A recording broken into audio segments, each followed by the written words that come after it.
Здравейте, уважаеми зрители! Вие сте със Студио 999. Единственото предаване, което се излъчва по няколко пъти за няколко души, но се води от най-добрия водещ в Рило-Родопския масив.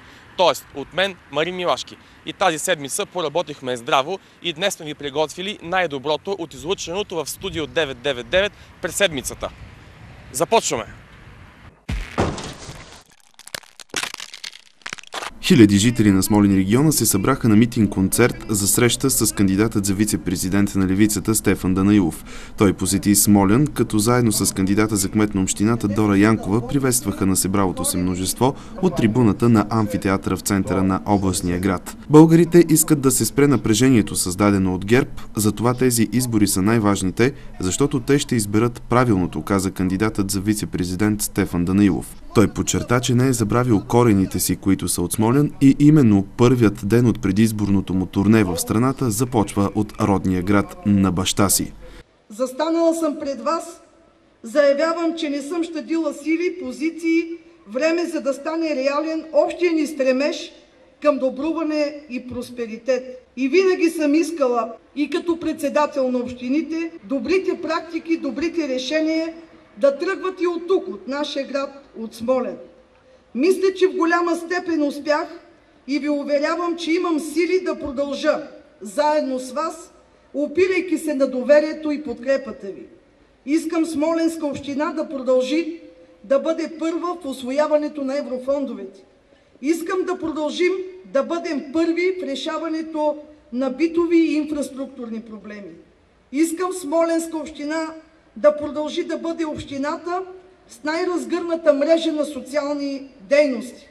Искам да ви попитам как виждате развитието на община Смолян в последните години под ръководството на госпожа Дора Янкова? Значи, като си преди, че тя 2 мандата е кмет и все пак този град ми е добре познат от годините, тъй като, така да се каже, съм съгражданин. В моите идвания в годините, в тези 8 години, постоянно виждах все повече, все нови и нови неща. Разбира се, кризата, която настана в цялата страна и цяла Европа, определено лиши и намали бюджетите на общините. Аз съм чувал още в предишните избори какви програми и какво предлагаше Дора за развитието на града. Но от финансова гледна точка, когато нещата са доведени до минимума от финансово отношение, много неща трудно биха могли да се реализират. Освен това искам да кажа, че последните 2 години като държавна политика беше това да се свиват бюджетите на общините и особено бюджетите за култура. Просто бяха драстично. Не става въпрос само за Смолян. И все пак искам да кажа, че Дора е много упорит човек, освен че така живее с проблемите на хората. И това съм го виждал многократно. Мисля, че с надеждата да премине тази криза, общината да има възможност да добие повече средства, макар че е известно, че работните места са достатъчно малко и бизнесът в момента и цялата страна не върви добре, което знаете, че това довежда, тези данъци довежда средства в общините, да реализира това, което сега предлага пред общността. И все пак, как да ви кажа, аз считам, че така от наблюдението ми в България и общините, Дора считам за един от най-добрите кметове в България. Беше изнесена информация, аудиозапис, в който изпълняващия длъжността министър на вътрешните работи Вучков споделя с Руснак с превод класифицирана информация, свързана с оперативните действия на Министерството на вътрешните работи за охраната на Кирил Рашков и неговото семейство, която информация не беше казана на Консултативния съвет за национална сигурност. В тази връзка аз призовавам госпожа Цецка Цачева да свика извънредно заседание Народното събрание или президента като явно ощетен, тъй като тази информация, която е била дължима за консултативния съвет, не е била подадена, той да свика Народното събрание, защото имат право и двамата, и там министър-председателя да даде обяснение защо първо какви мерки ще вземе срещу този изпълняващ длъжността министър на вътрешните работи и второ да обясни защо е укрита тази информация от консултативния съвет. Защо е толкова напрегнато това нещо и защо е толкова скандално? Защото Държавната агенция за национална сигурност вчера каза, че държавата, противно на това, което твърдеше Бойко Борисов и противно на това, което и президента ту твърдеше, ту не твърдеше, ту се отмяташе, в страната има етническо напрежение, то в момента е латентно, но това означава, че има потенциал да се изостри. И в тази връзка укриването на такава информация, споделянето и с чуж граждани, за който самия Вучков дава едно странно обяснение, че бил руски журналист, е абсолютно недопустимо и трябва да има реакция. Това беше. А истината е, че той споделя, че са охранявали и специално са се загрижили за Кирил Рашков и семейството му. Тоест те са стояли на една от страните на сблъсък. Първо това потвърждава подозренията на хората, че полицията и жандармерията са заели страна. И по някакъв начин са имали уговорката, за която твърди и Кирил Рашков в своето интервю, след което беше арестуван. Това сега се потвърждава, но за пръв път и то по странен начин в разговор с чуж гражданин. Не може, втория момент е, че не може конфиденциална информация за оперативни действия на Министерството на вътрешните работи да се споделя с друг, освен по съответния ред. С президента, с министър-председателя, с консултативния съвет. Аз искам да напомня, че на консултативния съвет имаше 2 доклада, които бяха конфиденциална информация. Тях това нещо не го пише.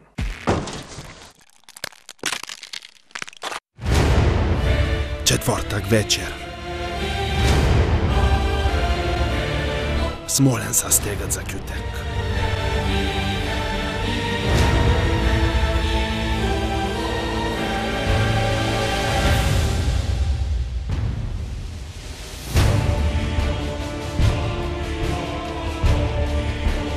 Къде ще се гърмудим? Чекам те на щеска дама. Да няма ментета, че за вчера ма бале глава са. Вай. Галена. Вай, майо, мугла напреш! Вие ми рекахте, че ще сме на едце хубаво место. Едно филжанче чорно жони. И едки. И бадеми. Дижи аз, пусни Галена! Дай! Вай!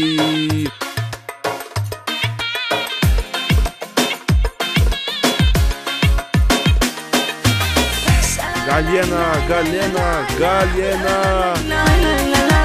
Само на дискотека в Смолян.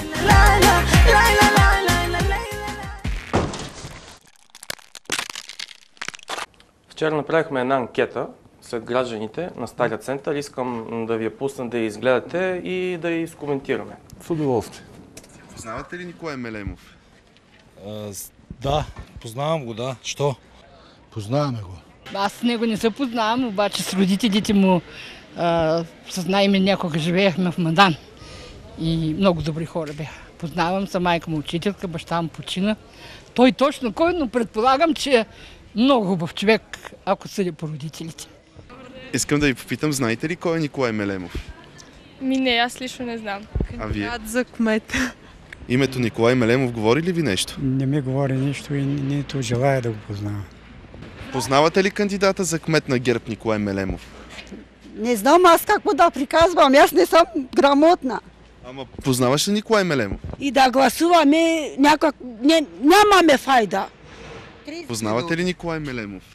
Баща му познавам и сме лични приятели. А сина? Сина го познавам, да. Не, само сме чували за него. Знаете ли кой е Николай Мелемов? Да, знам.